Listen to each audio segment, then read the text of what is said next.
Aujourd'hui, je vous invite à un voyage au cœur de l'un des textes les plus précieux et les plus essentiels du bouddhisme Mahayana, le Sutra du cœur. Un texte court mais d'une profondeur infinie, capable d'éclairer notre vie et de nous ouvrir à une sagesse libératrice. Le Sutra du cœur nous enseigne que les choses ne sont pas ce que nous croyons.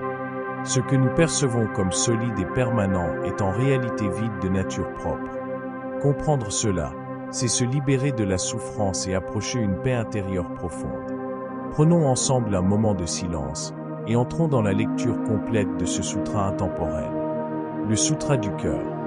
Le bodhisattva de la grande compassion, Avalokiteshvara, pratiquant profondément la perfection de la sagesse, contempla que les 5 agrégats sont vides de nature propre, et ainsi il dépassa toute souffrance. Au Shariputra, la forme n'est pas différente du vide, et le vide n'est pas différent de la forme. La forme est le vide, et le vide est la forme. Il en est de même pour les sensations, les perceptions, les formations mentales et la conscience. Au Shariputra, tous les phénomènes sont vides. Ils ne naissent ni ne périssent, ils ne sont ni souillés ni purs, ils n'augmentent ni ne diminuent. C'est pourquoi, dans le vide, il n'y a ni forme, ni sensation, ni perception, ni formation mentale, ni conscience.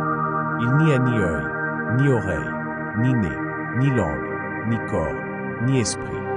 Il n'y a ni forme, ni son, ni odeur, ni goût, ni contact, ni objet mental. Il n'y a pas de domaine visuel, et ainsi de suite jusqu'à l'absence de domaine de la conscience mentale.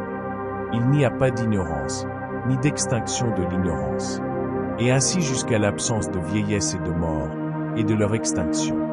Il n'y a pas de souffrance, pas de cause, pas de cessation, pas de voie. Il n'y a pas de sagesse, pas d'obtention, et pas de non-obtention.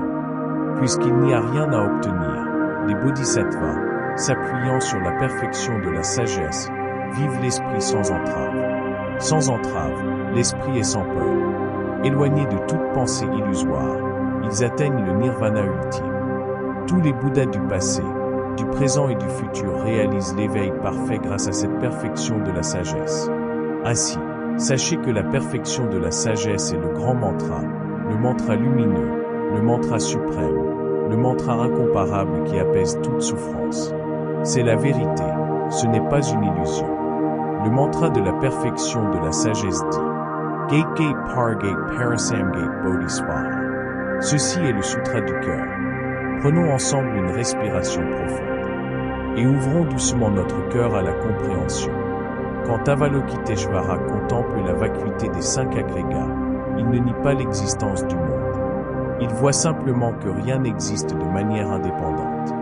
Tout est interconnecté, tout est impermanent. Lorsque nous réalisons que ce que nous appelons je n'est qu'un ensemble de phénomènes passagers, nous commençons à lâcher prise.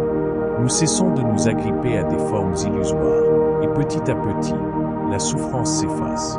Shariputra, fidèle disciple du Bouddha, reçoit une révélation essentielle. La forme est vide et le vide est forme. Cela dépasse la logique ordinaire. Cela nous invite à abandonner la dualité, à comprendre que ce que nous voyons, ce que nous sentons, ce que nous croyons, n'est qu'une apparence provisoire. Dans le vide, il n'y a ni naissance, ni mort, ni pureté, ni impureté. Il n'y a ni ajout, ni perte. Tout est en mouvement, tout est fluide. Le sutra va plus loin. Il affirme qu'il n'y a pas de voie, pas de connaissance à acquérir, pas d'objectif à atteindre. Ce langage radical casse les constructions mentales et nous conduit directement à l'expérience immédiate. Dans cette vacuité, il n'y a rien à craindre. L'esprit devient vaste, léger, libre.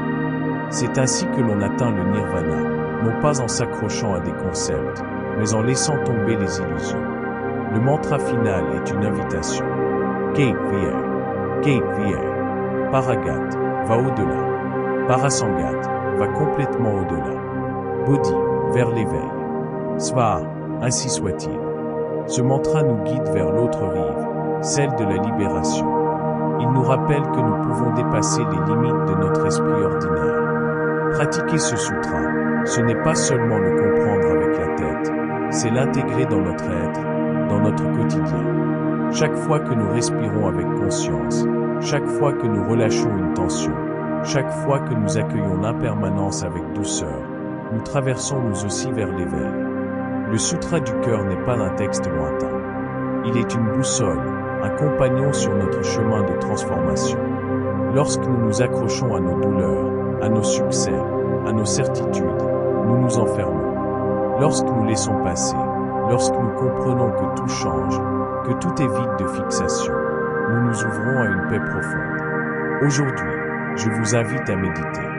Ou, dans votre vie, vous accrochez-vous encore? Ou refusez-vous de voir la nature impermanente des choses? Écouter ce sutra est déjà une pratique. Le méditer, c'est s'ouvrir. Le vivre, c'est se libérer. Puisse ce message résonner en vous. Puisse-t-il vous accompagner sur la voie de la compassion, de la sagesse et de la liberté intérieure. Gate Pargate Parasamgate Bodhisvaha. Ainsi soit-il.